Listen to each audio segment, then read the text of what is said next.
I walked slowly down the street, my legs growing heavier with each step. The wind, unusually cold for September in Halifax, whipped through the thin fabric of my shirt, making me shiver. But the shiver running through my body wasn't just caused by the cold. I'm 72 years old, and today is the first time in 47 years I've been out of work. We appreciate your input, Mr. Whittle, but the company is moving to automated inspection systems. Brent, the new manager, barely 30, told me. I'm sorry, but your position has been cut. He's sorry, all right? All I could see in his eyes was annoyance at having to explain himself to an older employee who he thought should have retired long ago. I wanted to tell him that I couldn't afford to retire, that I had obligations, that my daughter and grandchildren depended on my income. But instead, I silently gathered my things, shook his outstretched hand, and walked out of the office where I had worked for nearly half a century. The house greeted me with an unaccustomed silence. Usually in the evenings, Hazel was watching her endless soap operas, and the grandchildren River and Lane were making noise in the backyard or arguing over the bathroom line. But now, at 2 in the afternoon, the house seemed extinct. I walked to the kitchen, poured myself a glass of water, and sat at the table, gathering my thoughts. How could I explain to Hazel that now we would have to live on my pension alone? She'd never been frugal. Money flowed through her fingers like water. After her divorce 3 years ago, she quickly squandered the alimony on some yoga teacher training she never finished and moved in with me temporarily. That temporarily had dragged on, and now she was completely dependent on my income. The front door slammed and I heard voices. Hazel had returned with the children. Absolutely outrageous. I specifically asked you to watch Lane. My daughter's voice was ringing with irritation. But Mom, I told you I had practice. River, my oldest grandson, excused himself. Coach said if I miss another one, I'm off the varsity roster. Daddy, Hazel appeared in the kitchen doorway, holding 10-year-old Lane's hand. Why are you home at this hour? I took a deep breath. We need to talk, Hazel. Something in my tone made her wary. She let go of Lane's hand and crossed her arms over her chest. What's wrong? I was downsized, I said simply. The company is moving to automate processes. Hazel froze as if she didn't understand. What do you mean, downsized? She said slowly. It means I no longer work at construction support. I no longer have a salary, only a pension. My daughter's face contorted as if I had informed her of a terminal illness. But how are we going to live now? She whispered. Your pension is barely enough to pay the bills. We'll have to save money, I replied. Maybe you should get a job. River's old enough to look after Lane after school, and you could— A job? Hazel interrupted me, her voice rising an octave. What job, Daddy? I haven't worked in 15 years. I don't have any skills. I tried taking those courses, but you know it didn't work out. You could start with something simple, I suggested. Maybe in a cafe or— A cafe? She was almost shouting. You want me at 39 to go waitressing? Are you kidding me? Hazel, please. I glanced at the kids who were frozen in the aisle watching our conversation. Let's discuss this calmly. Calmly? She was actually yelling now. How can I be calm when you ruined our lives with your incompetence? Why couldn't you keep this job? What did you do wrong? I didn't do anything wrong, I replied, feeling the anger building up inside. I've been with the company for 47 years. It was downsizing and it affected a lot of people. But not everyone, Hazel cut her off. So someone was more valuable than you. You had to fight for your place. You had to— Mom, stop it. River suddenly intervened. It's not Grandpa's fault he got fired. Hazel turned to her son and her eyes narrowed dangerously. Go to your room, River. This is an adult conversation. But Mom, in your room, she shouted, and take your sister with you. River grabbed Lane's hand and pulled her away from the kitchen. The girl turned around. her blue eyes full of fear and incomprehension. I tried to smile encouragingly at her, but it was unconvincing. As soon as the children were out of sight, Hazel turned to me again. Her face, so similar to my late wife's, was contorted with rage. "Is that all you have to say? We're going to have to save money?" she mocked me. "Lane has ballet lessons starting in a month that I haven't paid for yet. River needs a new gym uniform. I need money for the massage course I was going to start next month." "Hazel," I tried to speak calmly, "I understand your frustration, but it's not the end of the world. We'll get by. My pension will be enough for basic needs, and you can—" "Your pension won't even be enough to feed all of us," she interrupted. "Do you have any idea how much it costs to feed 2 growing children? What about clothes? What about school supplies?" She thrashed around the kitchen, waving her arms, her voice growing higher and more hysterical. "I can't live like this, Daddy. I can't keep counting every penny. That's not why I came back to you after the divorce. You promised you'd help us. You promised we'd be safe." "I'm doing the best I can," I said quietly. "I wasn't planning on losing my job." "You didn't?" She paused with her hands at her sides. "At your age, you should have expected this. You should have prepared, put the money aside." "I was saving," I countered. "But your divorce and the move exhausted my savings. You know that." It was true. When Hazel divorced her husband, I paid for a lawyer. When she decided to move in with me, I spent my savings to renovate the house so the kids would be comfortable. I moved into a small room at the end of the hallway, giving them the main part of the house.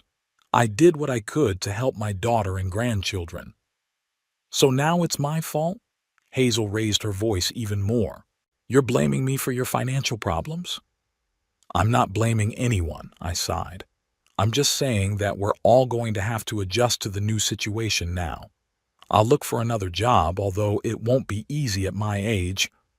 "Another job?" She laughed bitterly. "Who needs you at 72? Be realistic, Dad." Her words hurt more than I expected. Did no one really need me? Was all my value only in the money I brought home?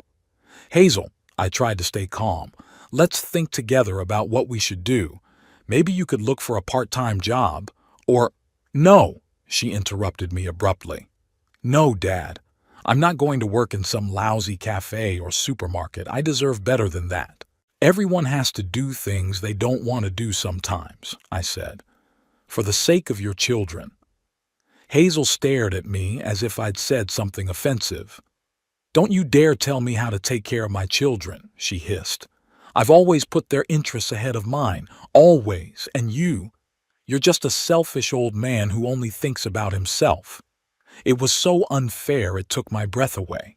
I've spent the last 3 years providing for her and the kids, denying myself everything from new clothes to medications my doctor prescribed that insurance wouldn't cover. "Hazel, you're wrong," I said quietly.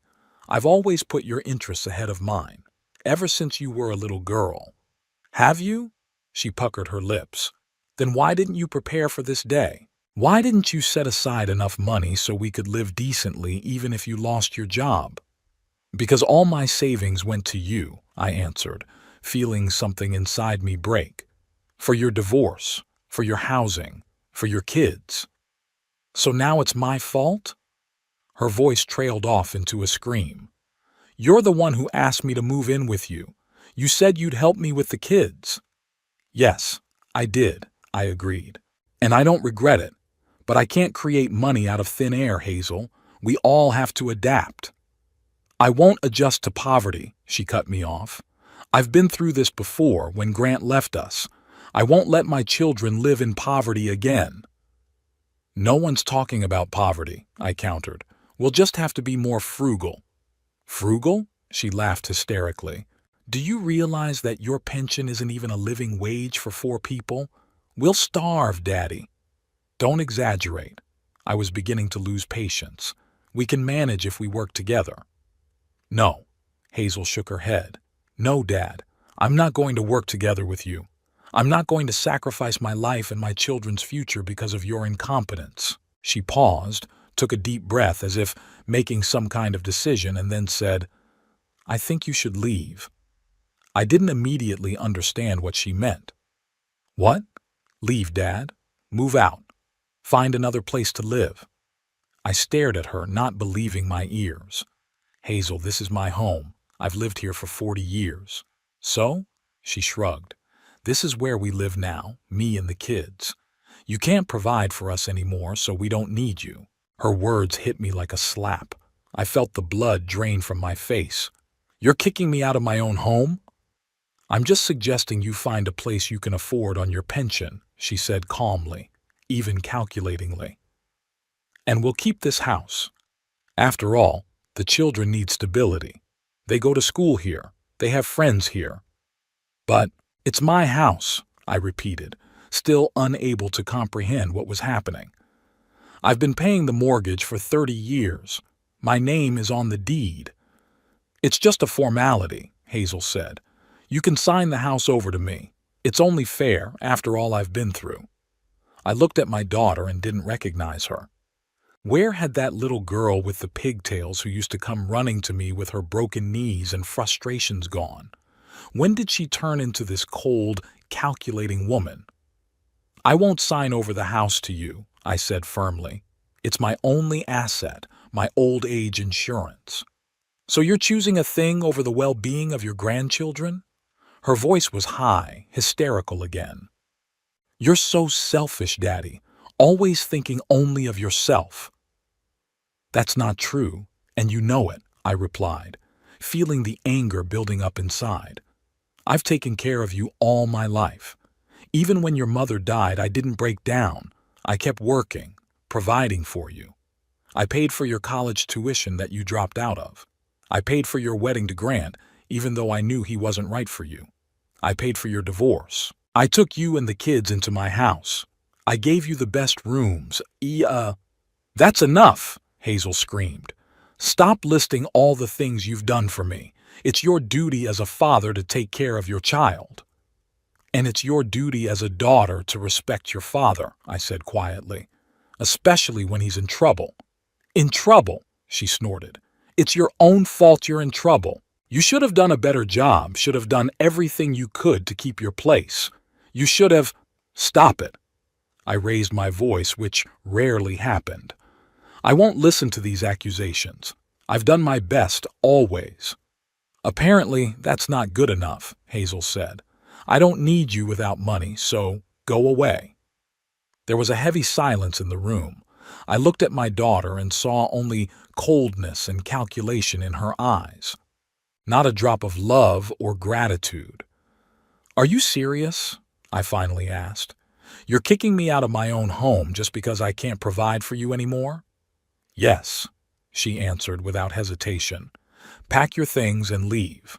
I'll call the lawyer tomorrow to discuss the transfer of the house." I got up slowly from the table, feeling my legs shaking. "You're going to regret this, Hazel." "The only thing I regret," she replied, "is letting you control my life for so long. Now I'm going to make my own decisions. And the first decision is that you have to leave." I went to my small room, took an old travel bag out of the closet, and began to put in it the most necessary things.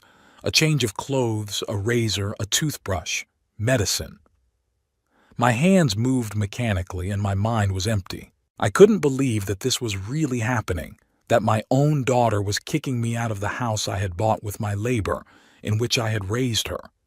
When I left the room with my bag, River was standing in the hallway. His eyes were wide open, a look of horror and disbelief on his face. "Grandpa, where are you going?" he asked in a trembling voice. "I need to leave for a while, son," I answered, trying to keep my voice calm. "It will be better for everyone." "But why? Is it because you got fired? It's not your fault.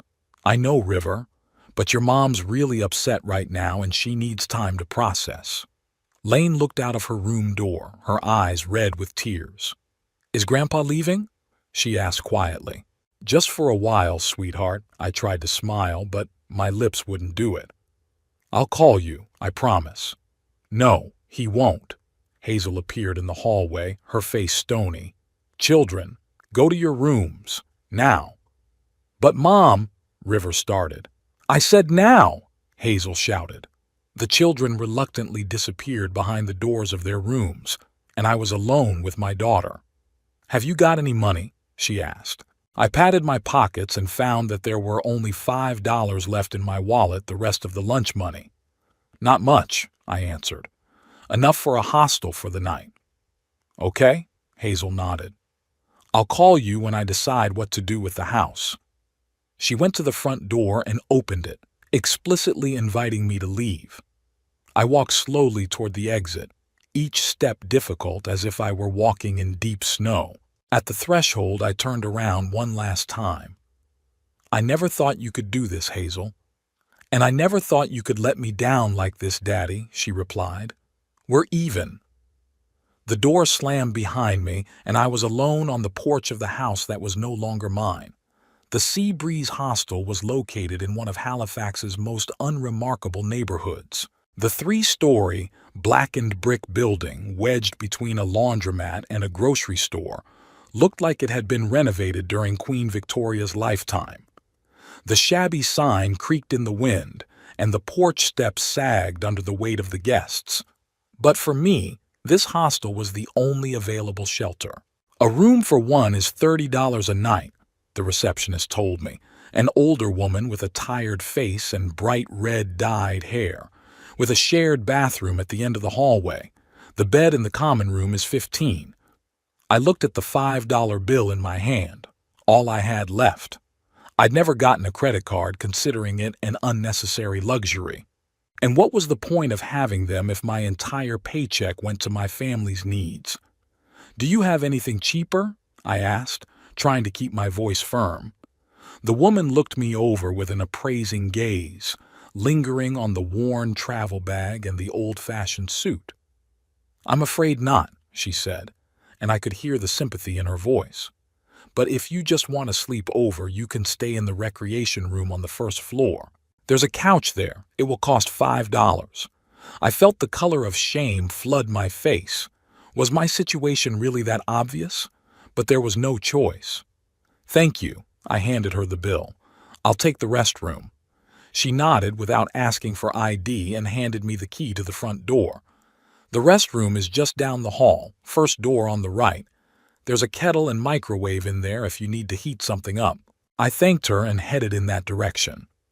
The lounge turned out to be a small room with a shabby sofa, a coffee table with old magazines on it, and a small TV on the wall. There was a refrigerator in the corner, a microwave and an electric kettle next to it. Not a godsend, but a roof over my head. I sank down onto the couch, setting my bag next to me. Only now, in the silence of this faceless room, did the reality of what had happened begin to really hit me. My daughter had kicked me out of my own home. My Hazel, the one I'd raised, the one I'd cared for all these years, had kicked me out the door like a worthless thing. How had we gotten to this point? I closed my eyes and memories came over me like a tidal wave. Hazel at 5 with pigtails and a gap-toothed smile showing me her drawing. Hazel at 12 crying over her first unhappy love. Hazel at 18 receiving her high school diploma, her face shining with pride. And Hazel today, cold-eyed, saying, I don't need you without money. Where did I go wrong? When did my little girl turn into this selfish, calculating woman? Maybe after Eleanor died? My wife died 5 years ago of cancer. She was always gentler with her only daughter, smoothing over the rough edges when Hazel showed her temper. And me. I just kept working, providing for my family, believing that was my primary responsibility as a husband and father, or maybe it all started earlier when Hazel was a teenager. She always got what she wanted. New clothes, trips with friends, expensive birthday presents. Eleanor and I wanted her to have everything we didn't have when we were kids. But maybe instead of teaching her to appreciate what she has, we just accustomed her to taking without thinking about the cost. Or maybe it was her marriage to Grant. He was charming but irresponsible. promised her the gold mine, and left her with 2 kids in debt. Hazel was devastated, and I couldn't bear to see her suffer. I offered her to move in with me, took over taking care of her and the grandchildren. Maybe I'd done her a bare favor again by not letting her deal with her difficulties on her own. I sighed and opened my eyes. What was the point of looking for reasons now? The fact remains that I am a 72-year-old man, thrown out on the street by my own daughter with no money, no prospects, and 1 bag of belongings. What should I do next? You could try to find another job, but Hazel was right about one thing. Who needs me at my age? Construction companies prefer young, strong workers or those with up-to-date knowledge. My experience as an inspector on building sites won't interest anyone. I still have a pension, but it's barely enough to rent a cheap room and a modest meal. Winning back my house is out of the question. I have no money for lawyers, and I'm not ready to fight Hazel on my own. No matter what, she's my daughter. There was a quiet knock on the door, and I flinched. The receptionist stood on the doorstep with a tray on which a cup of tea and a sandwich were smoking. "I thought you might be hungry," she said, setting the tray on the coffee table. "We had a sandwich left over from dinner." "Thank you," I murmured, touched by this unexpected kindness. "You're very kind." "It's no big deal." She shrugged and added, "My name is Faye if you need anything." She left, leaving me with tea and a sandwich, which at that moment seemed like a real feast. I gratefully took the food, realizing I hadn't eaten since this morning. As I chewed my sandwich, my gaze fell on the television. It was off, but on the shelf beneath it was a stack of lottery tickets and a sign that read, "Try your luck. $1 per ticket. Contact the front desk." I grinned. The lottery. The last refuge of the desperate and the dreamers. How many times had I told Hazel it was a waste of money, that the chances of winning were slim to none? And now I'm looking at those tickets myself, and the traitorous thought flashes through my mind, what if... Nonsense. The lottery is a tax on those who can't calculate probabilities. My colleague Tim bought tickets every week, spending a significant portion of his salary on them. And so what? In 30 years, he's never won anything larger than $50. And yet, what have I got to lose? I have no money, no home, no future, just $1 for a chance to dream for a minute. I finished my tea, wiped my hands with a napkin, and headed for the front desk. Faye was sitting there, leafing through a magazine. "I need a lottery ticket," I said, feeling a little silly. "Sure." She smiled and pulled a stack of tickets out of a drawer. "Which one do you want?" "We have the Lucky 7, the Dream Jackpot, and the Golden Cush." "What's the most—" I was going to ask what's the cheapest, but I suddenly changed my mind. "What's the biggest jackpot right now?" "Oh, it's Golden Cush," Faye replied. "The jackpot right now is $5 million. No one's won in 4 months. $5 million. A sum that could change my whole life. With that kind of money, I could buy a new house, secure my grandchildren's future, travel, not worry about tomorrow." "I'll take the Golden Cush," I said, pulling out $1. Faye handed me the ticket and I examined it carefully. It was a simple piece of paper with numbers printed on it, but it held a lot of promise. "The drawing is tonight at 10 o'clock, Faye said. "You can watch it on the TV in the break room." I thanked her and returned to the couch, clutching the lottery ticket in my hand. Not that I seriously expected to win, but the very act of buying the ticket gave me a strange sense of control. In a world where everything was falling apart, I had made a choice, even if it was such a small one. I decided to lie down, feeling the fatigue come in waves. The events of the day had worn me down physically and emotionally. Placing my bag under my head instead of a pillow, I closed my eyes, clutching the lottery ticket in my hand like a talisman. Sleep came surprisingly quickly, and I dreamed of Eleanor. She was standing in our garden among her favorite roses and smiling at me with that special smile I loved so much. "It's going to be all right, Ebner," she was saying. "You're stronger than you think." I woke up to the sound of the TV on. Faye was standing next to me with the remote in her hand. "I'm sorry to wake you," she said, "but the prank is about to start. I thought you might want to watch." I sat up on the couch trying to shake off the remnants of sleep. There was an advertisement on the TV screen, and at the bottom of the screen was a ticker announcing the upcoming Golden Cush lottery drawing. "Thank you," I thanked Faye. "What time is it?" 5 to 10, she replied. "Would you like some more tea?" I nodded, and she left for the kitchen. I pulled a crumpled lottery ticket out of my pocket and smoothed it out. 6 numbers that would have to match the numbers drawn to change my life. What are the odds? 1 in a million. Faye returned with a cup of tea and sat in the chair opposite, looking at me with interest. "Do you often play the lottery?" she asked. "Never," I answered honestly. "This is my first ticket." "Oh, then you have a good chance," she smiled. "They say beginners are lucky." I only hummed in response. There's no such thing as beginner's luck in statistics. The probability of winning is equally small for everyone, regardless of experience. On the TV screen, the draw began. The host, a young woman in a sequined dress, announced the size of the jackpot and the conditions for winning. Then the process of selecting the numbers began. 6 balls of numbers had to fall out of the lotron, determining the winning combination. I checked my ticket. My numbers were 8, 17, 22, 31, 45, and 59. Numbers I didn't pick myself. The ticket had the combination already printed on it. The first ball rolled out of the lotrotron. "And the first number of today's drawing is 8, announced the announcer. I blinked. 8, my first number. "The second number is 45. 45, also my number. I felt my heart start to beat faster. 2 coincidences out of 2. But it doesn't mean anything, I convinced myself. A coincidence. "The third number is 22. I swallowed. 3 out of 3.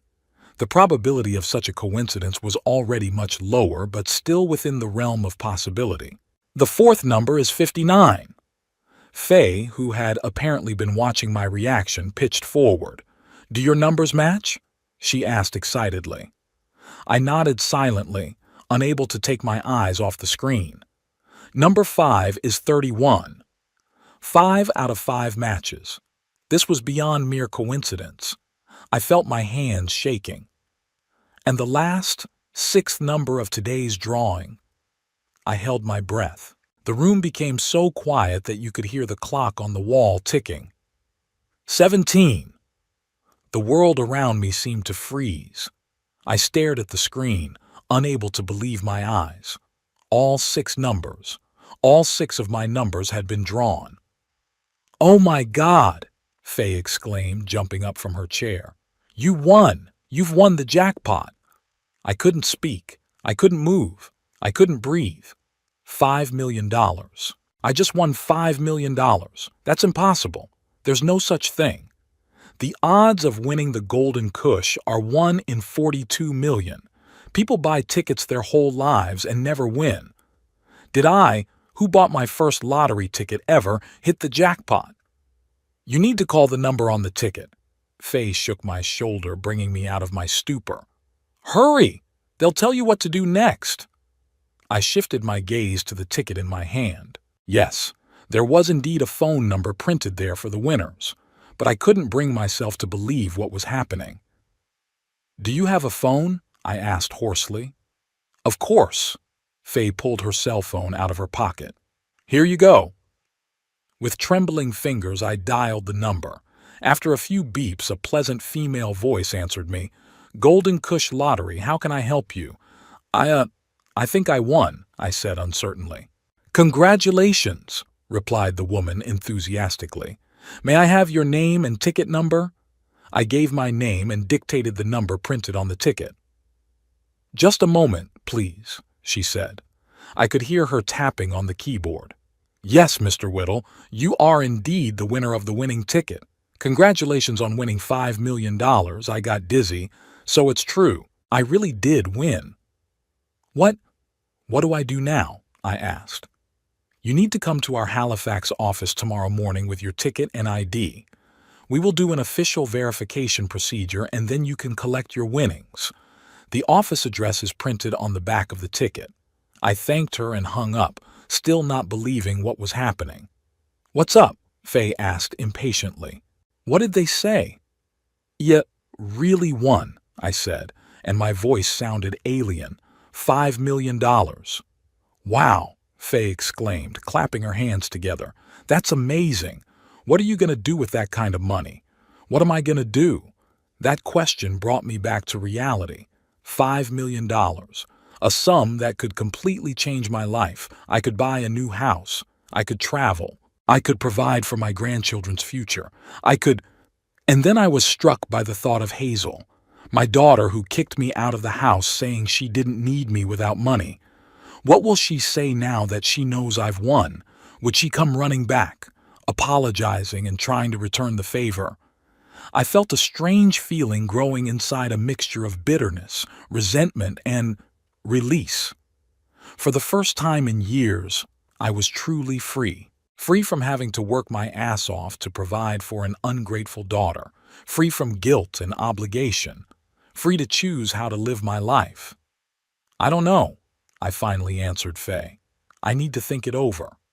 She nodded understandingly. Would you like to stay here tonight? The restroom is at your disposal, and tomorrow morning you'll go to the lottery office. Thank you. I was grateful for her kindness. I'd like to stay. Good night then, lucky you. She smiled and left the room, leaving me alone with my thoughts. I leaned back on the couch again, clutching the now priceless lottery ticket in my hand. $5 million. Yesterday, that amount would have seemed unimaginable, unattainable. But today it was a reality. What will I do with my new life? Where will I go? What will I do with this money? For the first time in a long time, I had a choice. A real choice, not limited by obligations to other people. And it was both frightening and exciting. I closed my eyes and tried to visualize my future life. It was hazy, uncertain. But there was no room for Hazel and her manipulations. I wasn't going to let her use me again. With that thought, I drifted back into sleep, but this time it was restless, filled with strange images and numbers dancing before my eyes. $5 million. A new life. New opportunities. A new me. The morning began with a rush. Faye brought me a cup of strong coffee and a fresh bun, then insisted on driving me personally to the lottery office. I can't miss a moment like this, she said, smiling. It's not every day my guest turns into a millionaire. The Golden Cush Lottery office was in a modern glass and concrete building in downtown Halifax. I clutched the ticket tightly in my hand, not even trusting my own pocket. Throughout the night, I woke up every hour, checking to make sure it was there, as if I was afraid my sudden happiness would melt away like a dream. When we entered the building, we were greeted by a young woman in a strict suit. She led us into a separate office where two men in expensive suits were waiting. Mr. Whittle, one of them stood up and extended his hand to me. Congratulations on your winnings. I'm Terrence Blackwood, director of the Golden Cush Lottery. And this is Alan Forster, our financial advisor. The next 2 hours were a blur. They checked my ticket, checked it against the database, asked to see my ID. I signed dozens of documents I barely understood. Alan Forster patiently explained each item to me, but the information slipped past my consciousness. I still couldn't believe this was happening to me. Now, Mr. Whittle, you can receive the entire amount all at once, tax deductible, or you can choose to pay in installments over 20 years, Forster explained. From a tax point of view, the second option is more favorable, but I want it all at once, I interrupted him. After all taxes, my winnings amounted to $3,200,000, an amount I could never have earned in my entire life, a sum that gave me freedom and independence. You should see a financial advisor, Forster recommended, handing me a card. My colleague, Nicholas Wood specializes in handling large winnings. He can help you manage your funds wisely." I nodded, accepting the card. After the formalities, I was given a certificate and told that the money would be transferred to my account within 3 working days. I didn't even have a bank account and had to open one at the nearest bank branch. When Faye and I left the lottery office, she gave me a big hug. "I'm so happy for you, Mr. Whittle," she exclaimed. "You deserve this happiness." It was strange to hear such words from a woman I had known for less than 24 hours, but in that moment I was grateful for her support. "Thank you, Faye," I said sincerely, "for everything." I wanted to offer her a reward for her help, but she flatly refused. "Just promise me you'll be happy," she said, "and come to the Sea Breeze for a cup of tea once in a while." I promised and kept my word, but that was later.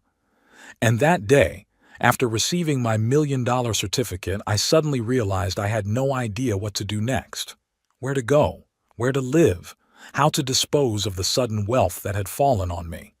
I decided to follow Forster's advice and turn to a financial advisor, Nicholas Woods. He was a short, middle-aged man with attentive eyes and a calm manner of speaking. "The first thing you need to do, Mr. Whittle, is not to make hasty decisions," he said when I told him my story.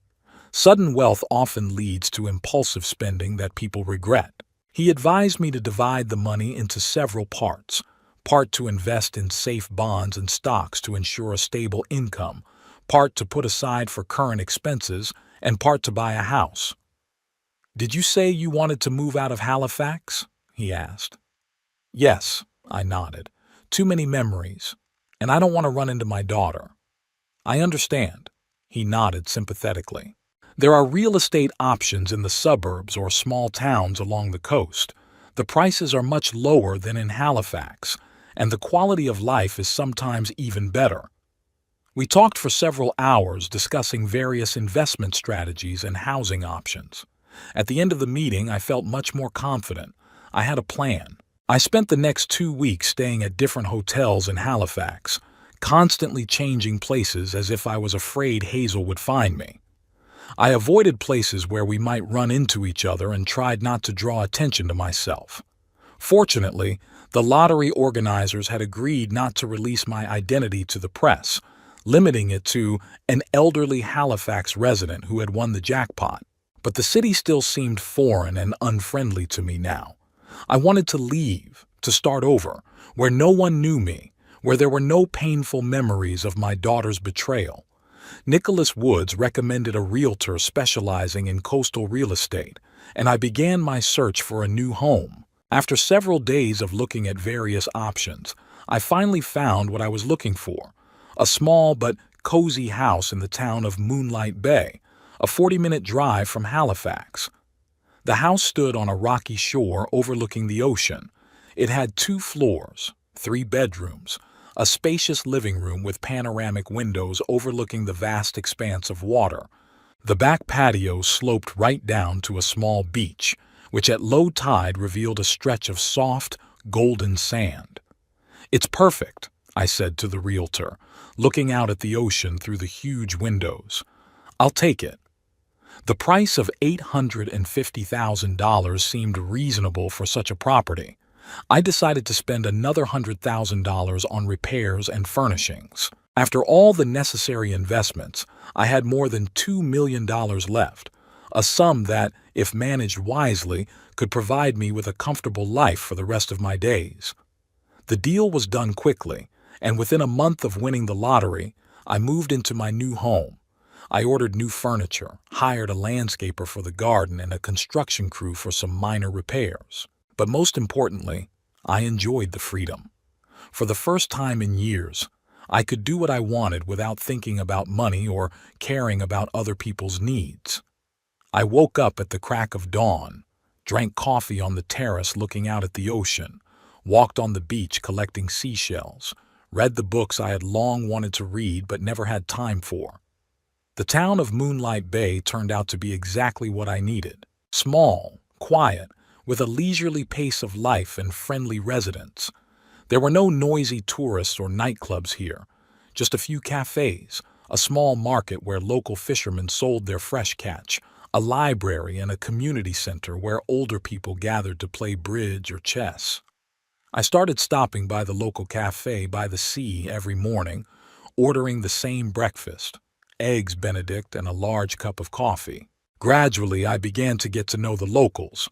Doris, the elderly owner of the cafe with her gray hair, Gilbert, a former sailor who told me a new story from his travels every morning, Eustace, the local letter carrier who knew all the news of the town.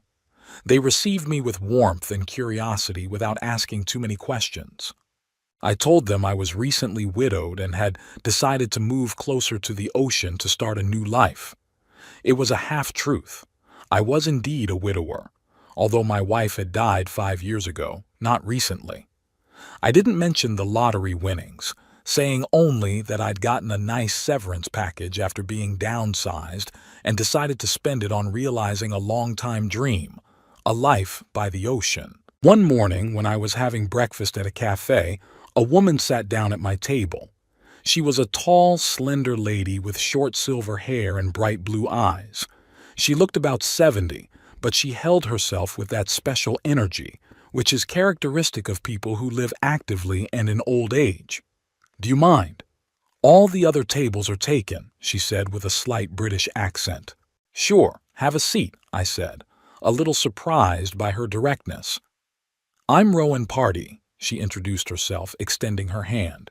"I live in the house on the hill, the one with the blue roof." "Ebner Whittle," I shook her hand. "Recently moved here, bought a house on the beach." "I know," she smiled. News travels fast in a small town, especially when the new resident is an interesting gentleman like you. I felt the color rush to my cheeks. It's been a long time since anyone called me interesting gentleman. "I'm afraid you exaggerate," I said. "I am only an old widower who has decided to spend the rest of his days by the sea." "Oh, I'm a widow too," Rowan nodded. "My Irwin died 3 years ago. Lung cancer, smoked all his life." She sighed, but there were no tears in her eyes, only warm memories. We lived together for 47 years. I never thought I'd live alone. "I understand." I nodded. "My Eleanor passed away 5 years ago. Cancer, too." We were silent for a moment, each of us thinking about our own loss. Then Rowan suddenly smiled. "But enough of the sad stuff. I heard you bought the Jenkins house. It's a great choice. Best ocean view in all of Moon Bay." "Yes, the view is really amazing," I agreed. "I wake up every morning feeling like I'm living in paradise." "Oh, then you should see the sunset from the hill behind my house," Rowan said. "It's incredible. I sometimes have little picnics up there. If you want, you can join me tonight." I was surprised at such a direct invitation, but there was something about Rowan's manner that made me feel at ease. She was open, sincere, without the feigned politeness that often obscured real feelings. "It would be my pleasure," I said. "What time should I come?" "Say, at 7. The sun sets at 8:30, which will be plenty of time to get up the hill and make yourself comfortable." And so began my friendship with Rowan Party. We began to meet almost every day, then for a walk along the shore, then to visit the local library, then to have dinner together in one of the cafes in the town. She showed me all the picturesque places of Moon Bay, introduced me to interesting people, and helped me feel part of the local community. Rowan was a former literature professor who knew hundreds of poems by heart and could talk for hours about the books she loved. She was energetic, cheerful, and not afraid to speak her mind. I felt younger around her, as if the years were receding, giving me back the interest in life that I had almost lost after Eleanor's death and Hazel's betrayal. My new life was quiet and measured, but not boring. I started gardening, following the advice of Rowan, who turned out to be a keen gardener. I joined the local bridge club, where I quickly found partners to play with. On weekends, Rowan and I would sometimes travel to Halifax for concerts or exhibitions and then return to quiet Moonlight Bay, enjoying the contrast between the bustling city and the tranquility of our small town. I was happy. For the first time in years, truly happy. And it wasn't the money. Although, of course, it gave me freedom and confidence in the future. It was that I was finally living for myself, not for someone else. But one morning, as I was having breakfast on the terrace, enjoying the view of the ocean, my phone rang. The number was unfamiliar and I almost didn't answer, but something made me press the receive button. Hello? Dad? Hazel's voice, which I hadn't heard in almost 2 months, struck me like lightning. Is that really you? I remained silent, not knowing what to say. How did she find my number? Why is she calling after everything that's happened? Dad, I know it's you. Hazel's voice became demanding. Why haven't you been answering my messages? I left them on your old voicemail. I have a new number, I said finally. How did you find it? It doesn't matter, she dismissed it. What's important is that you won the lottery, and you didn't tell me about it. $5 million, Dad. How could you keep that from us? Well, here's the thing. She found out about my winnings. But how? How did you know about the winnings? I asked, feeling the anger building inside me. It was on the news, Hazel replied. An elderly Halifax resident won $5 million in the Golden Cush. They didn't give your name, but Mrs. Clark from across the street saw you entering the lottery office. She said you were with some woman. Mrs. Clark, the neighbor who's always prying. Of course, she wouldn't miss a scoop like that. So what of it? I asked coldly. What does my winning have to do with you? Papa! She sounded indignant. How can you say that? We're your family. Of course it has to do with us. My family? I felt anger overwhelm me. The same family that kicked me out of my own home when I lost my job.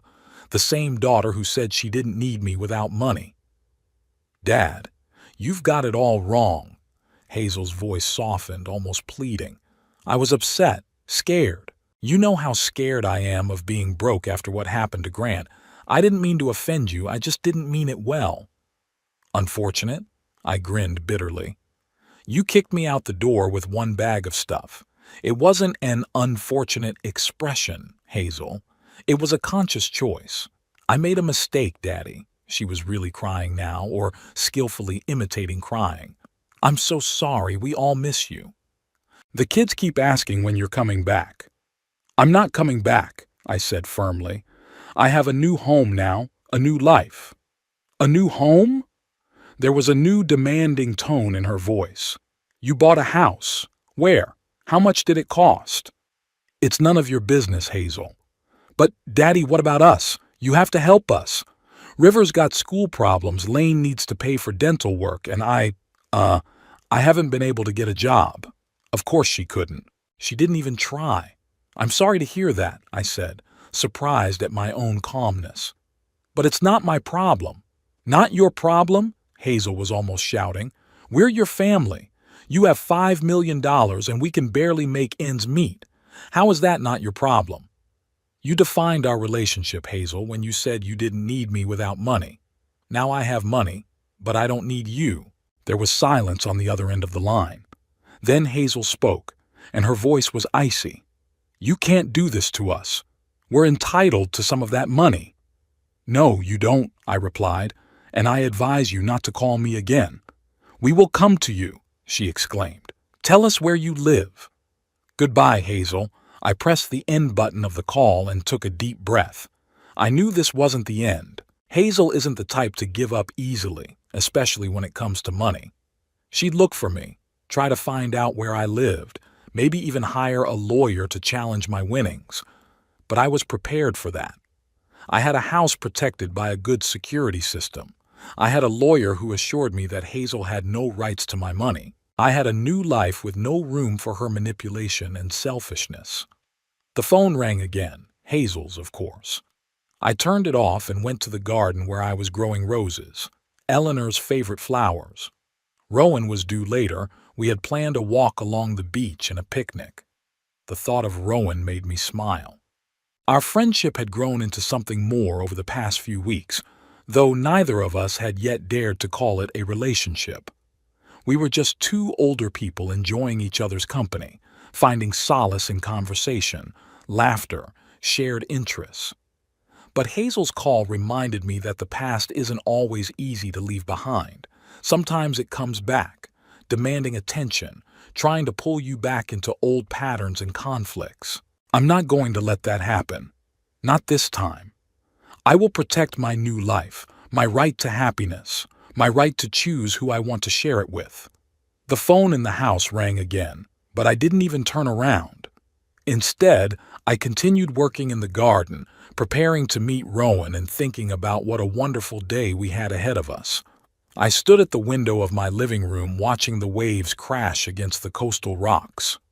The weather was inclement today, with heavy gray clouds hanging over the ocean, the wind bending the tops of the pine trees in the garden, and the rain increasing and then almost stopping, as if it couldn't decide whether it wanted to come in earnest or just tease the earth.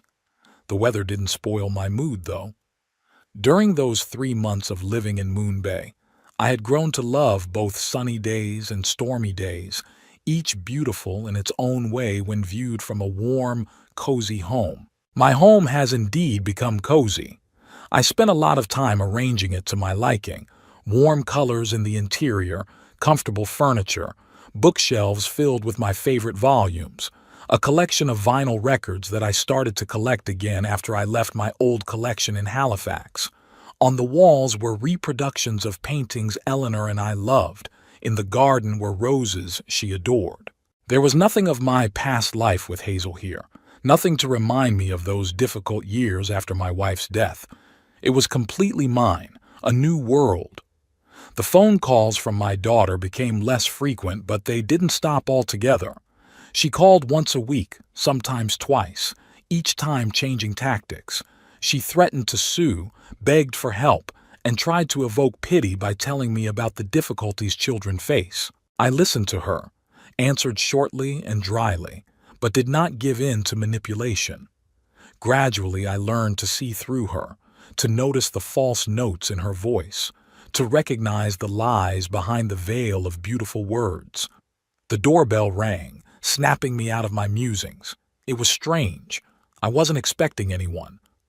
Rowan wasn't due until tonight. We planned to make dinner and watch the movie she was so eager to show me. I went to the door and opened it without looking through the peephole. I was surprised. There was Hazel standing on the doorstep. Behind her, a little behind her, River and Lane were shuffling from foot to foot. All 3 of them were soaking wet from the rain, which had now picked up again.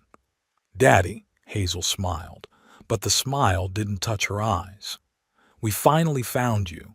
I was silent, unable to utter a word from the shock. How did they know where I lived? I never told anyone my address except my lawyer and financial advisor, and they are bound by professional ethics. "Aren't you going to invite us in?" Hazel's voice became a little more insistent. "We're soaked and the kids are freezing." I looked at the grandchildren. River, almost a teenager, stood with his eyes down, clearly embarrassed by the situation. Lane, with her hair wet from the rain, looked confused and frightened. Of course, I stepped aside, letting them into the house. "Come on in." They walked into the hallway, leaving wet footprints on the wooden floor. Hazel looked around with poorly concealed surprise and envy.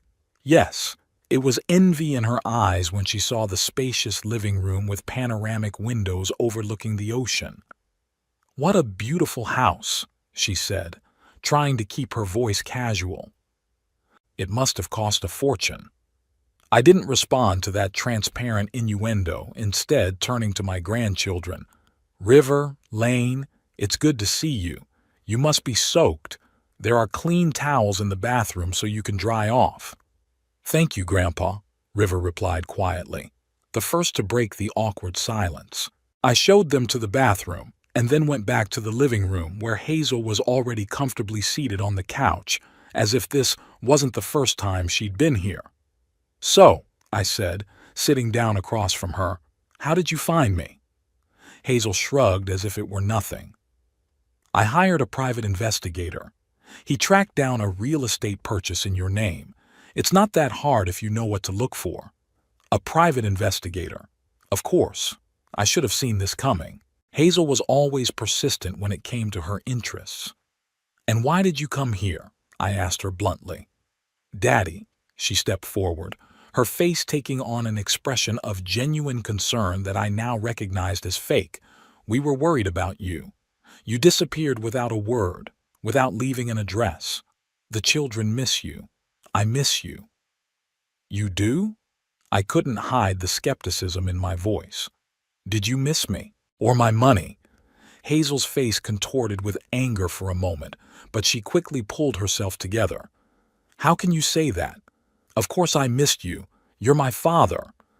The same father you kicked out of his own house, saying you didn't need me without money?"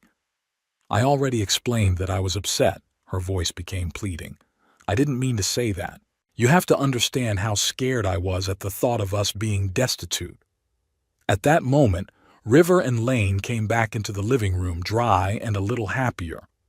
"Grandpa, your house is so nice," Lane exclaimed, running up to me.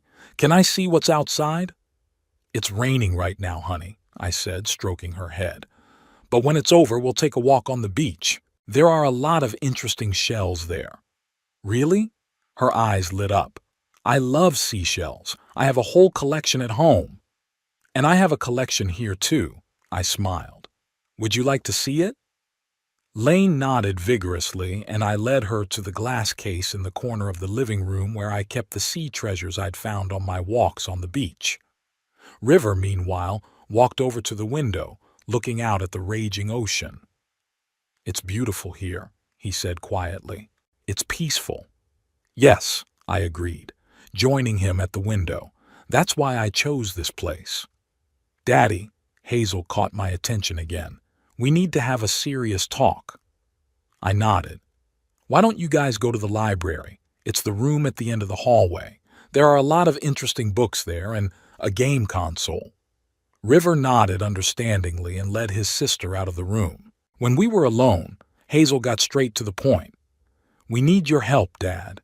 After you leaving, we had to sell the house. We couldn't pay the bills." "But you said it was your house and you wouldn't give it away," I reminded her. "Life forced me to," Hazel sighed. "We're renting an apartment in a bad neighborhood now. The school there is terrible, and the kids are always getting sick because of the dampness in the building." I could see where she was going with this. Classic Hazel manipulation. Create an image of suffering children to make me feel guilty and want to help. "I'm sorry to hear that," I said neutrally, "but I'm sure you'll get through it." Hazel gave me a sharp look. "I thought that after you won the lottery, you'd want to help your family. Share your good fortune with those who really love you." "Love?" I couldn't hold back a bitter chuckle. "You kicked me out of the house when I lost my job. Is that how you show your love?" "I was upset and scared," Hazel exclaimed. "How many times do I have to apologize for one mistake?" "It's not about apologizing," I replied. "The point is that what you did showed me the true nature of our relationship. You saw me only as a source of money, not as a father to be respected and loved." "That's not true." Her voice shook with indignation. "I've always loved you, Daddy." "Then why did you only show up now when you found out about the winnings?" I asked bluntly.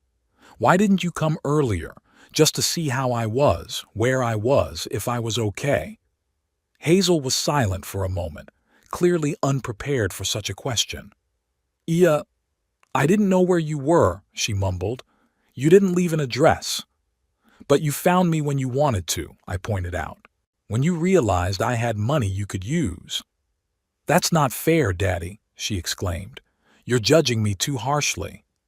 "I just see the truth, Hazel," I answered calmly. "And the truth is that I won't finance your life anymore. Not under any circumstances. What has happened between us has opened my eyes to the true nature of our relationship. You're not a daughter who loves her father. You're a grown woman who uses kinship for her own gain." Hazel's face contorted with anger. "After all I've done for you? I took care of you after Mom died. I cooked, cleaned, washed your clothes." "No, Hazel," I shook my head. "I took care of you. I paid your bills, your food, your clothes. I took you and the children into my home when you divorced Grant. I gave you the best rooms, moving into a hovel myself. And when I lost my job, You threw me out like a piece of junk. But you can help me now, she exclaimed. You have $5 million. Can't you share it with your own daughter and grandchildren? I told you, I'm not going to finance your life anymore, I repeated firmly. I'll be a grandfather to Rivera and Lane if you'll let me. But no more than that. So that's how it is. Her voice became cold, calculating. You win the lottery, and you think you can just throw us out of your life? Forget your responsibilities to your family? My responsibilities? I felt the anger rising up inside me again. What about your responsibilities, Hazel? Your duty to honor your father, to take care of him in his old age, to be grateful for all he's done for you. Where were those responsibilities when you were kicking me out the door? Hazel stood up, her face contorted with rage. Fine, she hissed. If you want us out of your life so badly, we'll go. But don't think you'll ever see your grandchildren again. I'll make sure they forget they even had a grandfather. Are you using the children as a weapon against me? I asked, feeling my heart clench. That's low even for you, Hazel. I'm protecting my children from a selfish old man who only thinks about himself, she shouted. A man who is willing to leave them in poverty while he lives in luxury. At that moment, River appeared in the doorway of the living room. It was evident from his face that he had heard part of our conversation. Mom, he said quietly but firmly, you don't have to threaten Grandpa. Hazel turned to her son, her face softened, but anger still burned in her eyes. River, honey, this is an adult conversation. Please go back to the library. No, he shook his head. I heard what you said. You want to forbid us from seeing Grandpa. It's not right. River, her voice turned warning, I'm your mother and I decide what's right and what's wrong. But you're wrong, River insisted. Grandfather has always been good to us. He doesn't deserve to be treated this way. I was touched by my grandson's words, but at the same time, I didn't want him to be caught between two fires. River, I said softly, thank you for your support. But your mom's right about one thing. This is really a conversation between adults. Why don't you go over to Lane's? She's probably bored alone. River hesitated, looking at me and his mother. Then he nodded reluctantly and left the room. You're already turning my son against me, Hazel hissed. I didn't do anything like that, I objected. River is old enough to have his own opinion. He's 14, she exclaimed. He's a child who doesn't know what he's talking about. Hazel stepped closer, her eyes narrowing. I won't let you destroy my family, she said quietly, but threateningly. You'll regret refusing to help us. You will. With those words, she turned and walked out of the living room. I heard her calling for the kids, Lane protesting that she wanted to stay, River saying something quietly to her. Then the front door slammed and there was silence. I walked over to the window. The rain was still pouring, but Hazel was walking determinedly toward the rental car, dragging a stubborn Lane behind her.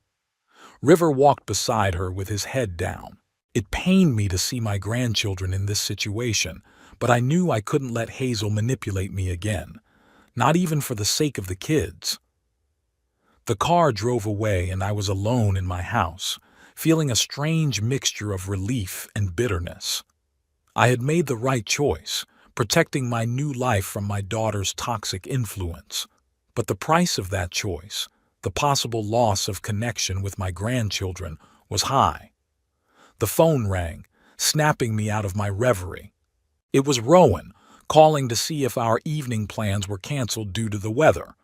Her voice, warm and caring, reminded me that I wasn't alone, that there were people in my life who valued me not for my money, but for who I was.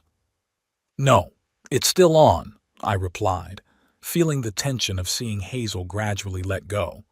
I'll be glad to see you. And that was the truth.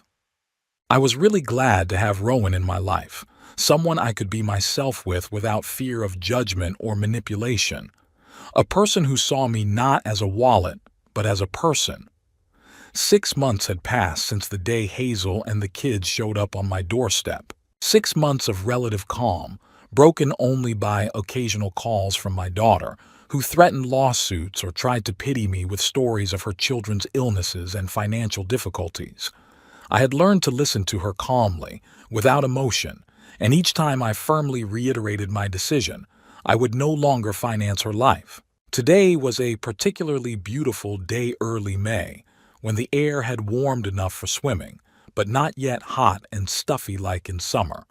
The ocean was shimmering in all shades of blue and green, and the sky was so clear you could see every feather in the wings of the seagulls hovering over the waves. I sat on the terrace of my house, sipping my morning coffee and watching the 2 fishing boats out to sea. Tomorrow I planned to go out fishing myself, a new hobby I had discovered this spring. A local fisherman, Douglas Thorne, taught me the basics and even lent me his old equipment until I could buy my own. "What of you?" Rowan's voice made me turn around. She was standing in the patio doorway holding a tray of freshly baked scones. "No wonder you always wake up smiling." I smiled at her, feeling my heart fill with warmth. Rowan had become an integral part of my life. What started out as a friendship between 2 lonely widowers has slowly grown into something much deeper and more meaningful. 2 months ago, she moved in with me. We decided that at our age, there was no point in wasting time on convention. We loved each other, we were good together, so why not live under the same roof? "There's a letter for you," Rowan said, handing me an envelope. It was from Rivera, according to the handwriting. I took the envelope, feeling my heart clench with excitement. River had been writing to me regularly, about every 2 weeks, since Hazel had forbidden the kids from calling me. My grandson had shown amazing ingenuity for his age, finding a way to keep in touch despite his mother's prohibition. "What's he writing?" Rowan asked, sitting down next to me and pouring coffee. I opened the envelope carefully and unfolded a piece of paper written in neat teenage handwriting. "Dear Grandpa, we're doing well. Mom got a job at the insurance company and we moved into a better apartment. Lane went to dance like she always dreamed of, and now she shows us new moves every night. I started playing on the school basketball team. We even won the district tournament. Mom still gets mad when anyone mentions you, but I think she's calmed down a bit. At least she doesn't say you abandoned us or betrayed us anymore. Just keeps quiet if I ask about you. Lane sends her regards and says she misses your stories about the sea. She drew you with a mermaid. That's Rowan." I explained to her that she's your friend. "I'll attach the drawing to the next letter. Right now it's hanging over Lane's bed and Mom hasn't noticed yet. I took your advice and started journaling. It really helps to sort out my thoughts. Thank you." Chuckles. "I hope you're doing well. Vacation is coming up and maybe I can talk my mom into letting me go to your place for a couple days. She said she'd think about it. Your grandson, River." I felt my eyes fill with tears. This boy, this amazing young man, understood the situation far more deeply than one would expect from a 14-year-old. He didn't blame me, didn't demand explanations, just accepted things as they were and tried to keep us connected no matter what. "Good news?" Rowan asked, noticing my excitement. "Yes," I handed her the letter. "They're doing well, and I think Hazel is starting to thaw." Rowan read the letter and smiled. "That River is an amazing boy. Such maturity at his age." "Yes," I agreed. "Sometimes I think he's wiser than his mother." Rowan put her hand on mine. "You miss them, don't you?" "Every day," I admitted. "Especially the children. I never wanted to break the bond with them. I just couldn't let Hazel keep manipulating me." "I understand," Rowan nodded. "And judging by the letter, your firmness has paid off. Hazel found a job, became independent. Maybe now your relationship could be on a healthier footing." "Maybe." I wasn't as optimistic as Rowan, but there was still hope in my heart. Time would tell. We had breakfast on the terrace, enjoying the morning sun and the freshness of the sea air. Rowan talked about her plans for the garden. She had decided to plant a small vegetable garden in the far corner of the property, where it was particularly sunny. Imagine your own tomatoes and herbs. Her eyes shone with enthusiasm. And maybe even pumpkins for the fall. I listened to her, smiling. Rowan always knew how to find joy in the simple things, in everyday chores and small projects. This quality, which I especially appreciated in her, helped me to see the beauty in the ordinary, not to dwell on past hurts and disappointments. After breakfast, we went for a walk on the beach, our daily ritual which we observed in any weather. Today, the sand was warm under our bare feet, and the waves licked the shore affectionately, leaving whimsical patterns of seaweed and small shells. Look! Rowan bent down and picked up something from the sand. Sea glass, my favorite. She handed me a piece of glass, polished by the waves to the smoothness of silk. Pale blue, almost transparent, it seemed to hold a piece of the sky. For your collection, Rowan smiled, placing the glass in my palm. I thanked her with a kiss. Moments like this, filled with quiet joy and tenderness, were the foundation of our life together. No dramas, no manipulation, just mutual respect and care. In the evening, as we sat on the terrace watching the sunset, my phone rang. The number was unfamiliar and I almost didn't answer, but something made me press the receive button. Hello? Grandpa? Rivera's voice sounded muffled, like he was speaking with his hand covering the receiver. It's me. River. I couldn't hide my joy. How are you? Where are you? I'm fine, he answered. I'm calling from school. We're on break, and I thought, well, I've been wanting to hear your voice for a long time. I'm really glad you called, I said sincerely. I got your letter this morning. You did? I could hear the relief in his voice. I was afraid it would get lost. Mom checks the mail sometimes. It's okay. It got here, I assured him. How's Lane? How's your basketball team? We talked for only a few minutes.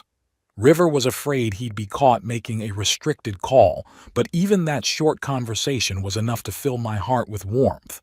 My grandson hadn't forgotten me, hadn't turned away, despite Hazel's best efforts to turn the kids against me. I asked Mom about the vacation, River said before saying goodbye.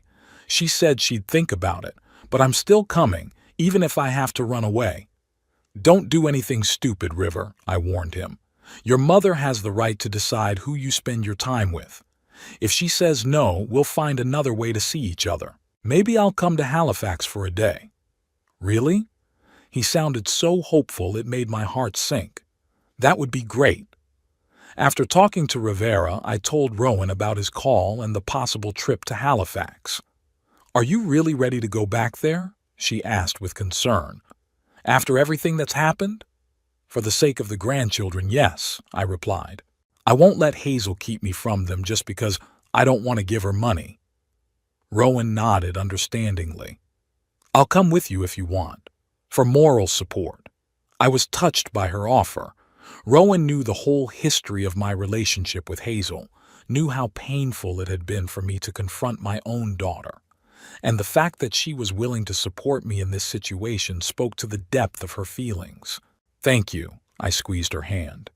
But I think I should go alone first.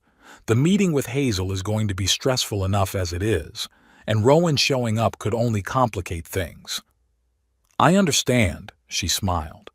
Just know that I'm always here for you if you need me. The next few days passed in the usual routine. I worked in the garden, helping Rowan with her gardening project.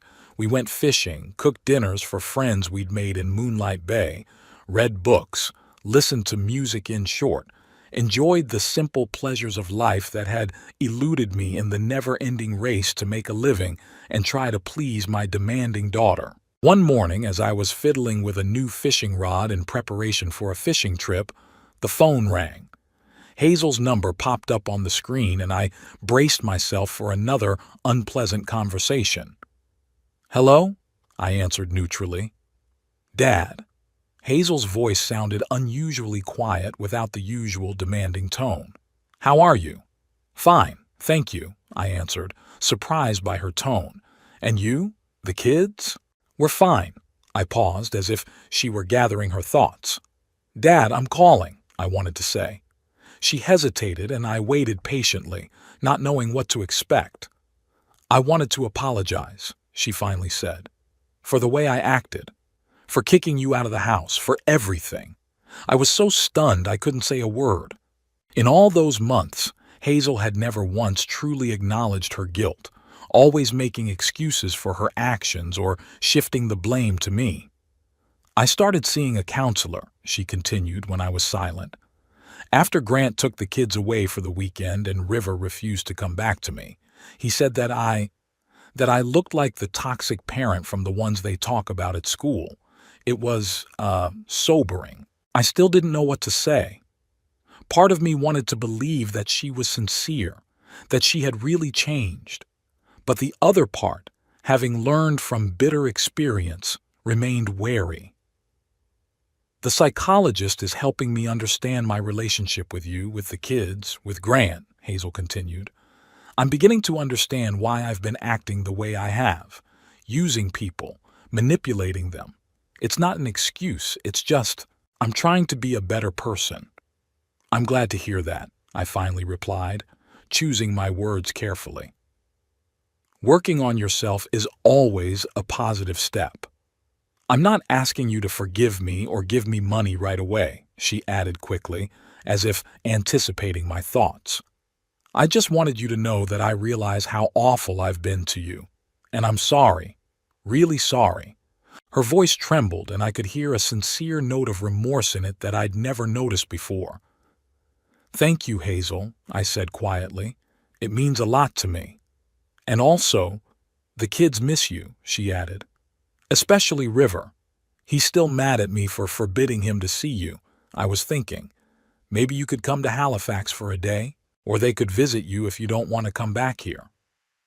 The suggestion was unexpected, but nice.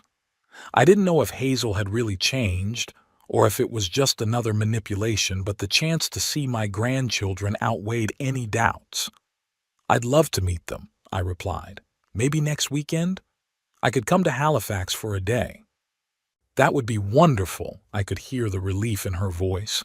The kids would be so excited. I'd love to see you too, Dad. We agreed on the details of the meeting and I hung up the phone, feeling a strange mix of emotions. Hope that Hazel was really changing, disbelief based on past experience, and joy at the impending meeting with my grandchildren. Rowan listened to my account of the call with a thoughtful expression on her face. What do you think? I asked her. Could she really have changed? People change, Rowan answered cautiously, especially when faced with the consequences of their actions. If River really did refuse to live with her, it could have been a big change of heart. But you're not sure, I pointed out. I'm just advising caution, she smiled softly. Don't open up completely right away. Let her prove by deeds that her change of heart is genuine. I nodded, agreeing with the wisdom of her words. Whether Hazel changed or not, I wasn't going to go back to the old relationship model where I sacrificed everything for her comfort. I had created a new life, found a new happiness, and I wasn't about to give that up. In the evening, Rowan and I sat on the beach watching the sunset. The waves rustled softly on the sand. Seagulls circled the water, searching for their last catch before dark. A light breeze brought the smell of salt and seaweed mixed with the scent of roses blooming in our garden. What are you thinking about? Rowan asked, noticing my thoughtfulness. About life, I answered. About how strange things are. If Hazel hadn't kicked me out of the house, I never would have bought that lottery ticket, never would have won the money, never would have moved here, never would have met you. Rowan took my hand. Sometimes you have to lose everything to find what's really important. You know, I looked out at the horizon where the sun was slowly sinking into the ocean, coloring the sky and water in shades of pink and gold. For the first time in years, I'm truly happy. Not because I have money or a house overlooking the ocean, but because I'm finally living for me, enjoying every day, every moment without the constant guilt or obligation. You deserve that happiness, Ebner, Rowan said quietly. Everyone deserves to live life to the fullest without sacrificing themselves completely for others. I hugged her, feeling deeply grateful that fate had brought us together. In my 72 years, I found love, freedom, and peace I never even dreamed of. Hazel's call and the upcoming meeting with my grandchildren reminded me that the past never completely disappears. It remains a part of us, shapes us, influences our decisions and emotions. But the past shouldn't determine our future or deny us the right to happiness in the present. I didn't know how my relationship with Hazel would turn out. Would she really change? Learn to respect my boundaries and accept me for who I am and not a source of financial support? Time would tell. But one thing I knew for sure was that I would no longer allow anyone, not Hazel or anyone else, to control my life or make me feel guilty for wanting to be happy. The sun had finally disappeared over the horizon, and the first stars were beginning to appear in the darkening sky. Rowan pressed herself against me, seeking warmth in the evening chill. I hugged her tighter, savoring the moment and thinking about how many more evenings like this we had ahead of us. The lottery ticket I'd bought with my last $5 had changed my life, but not in the way I expected. It wasn't the money, it was the freedom it gave me. Freedom to choose my own path, to build a life on my own terms, to love and be loved not because of financial dependence, but because of genuine feelings. Rowan and I walked down the beach back to the house, leaving footprints in the wet sand that the waves would soon wash away. But what we had built together, our relationship, our shared home, our life, would remain. And that was the real victory, far more valuable than any lottery winnings.